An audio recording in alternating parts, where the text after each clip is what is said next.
Now I gotta do some acrobatics to get out of this corner. Be like one of those ninja spies going through all the little red lasers. Yeah.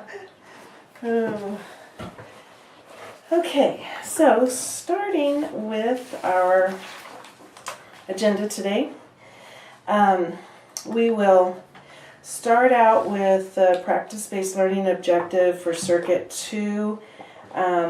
We definitely have a really good start on it, and so we'll finish that up. Okay. And then we'll go on to do an implementation plan for Circuit 2 with some actions to go with that, applying new skills in the setting. And then we'll proceed to coaching on topic. I'm going to just keep the camera rolling through this part, and then we'll stop and take a little break, and then we'll do the modeling brief. Okay, sounds good. All right.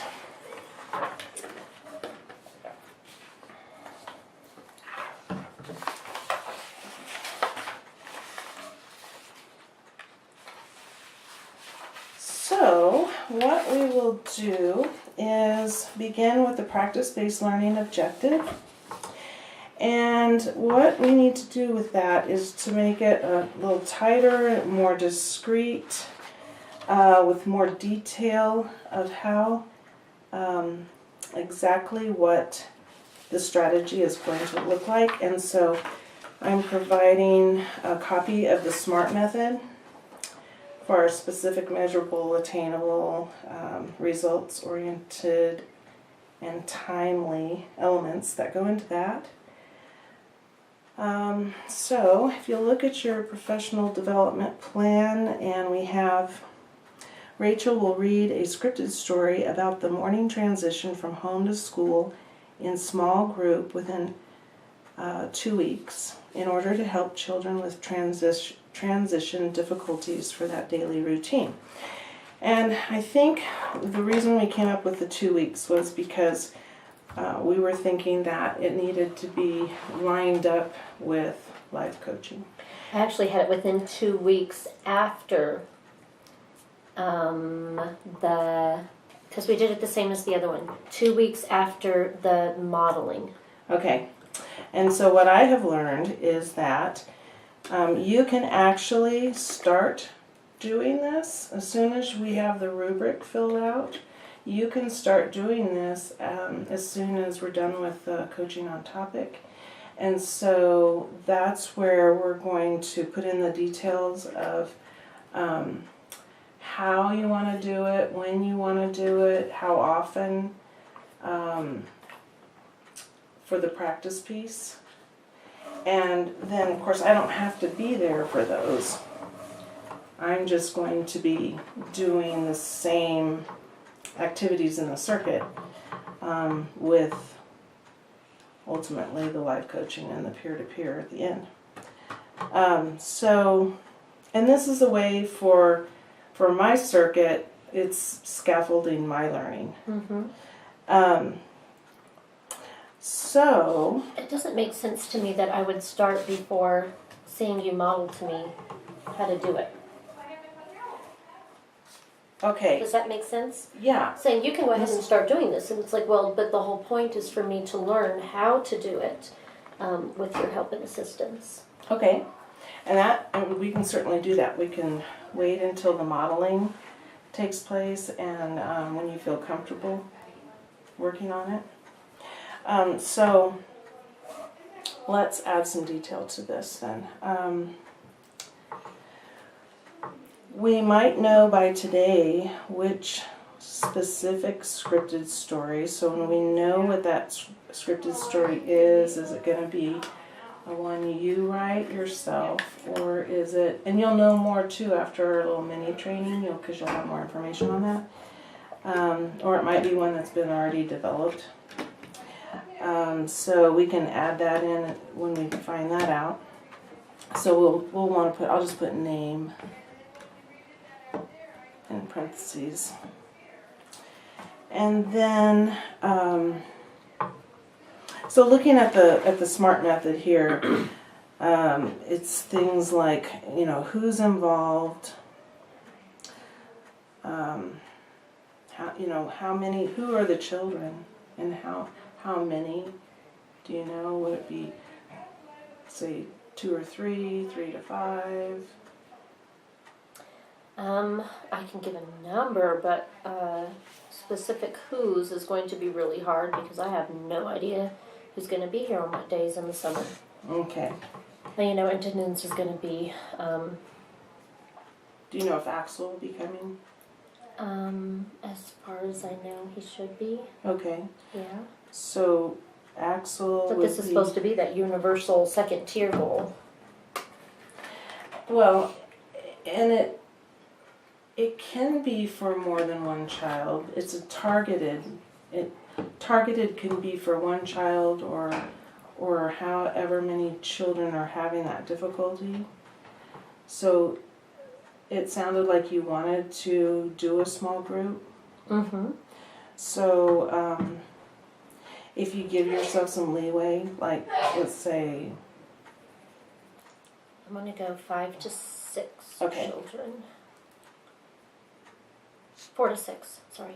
4 to 6. I Okay. just realized I said 5 as I'm writing 4.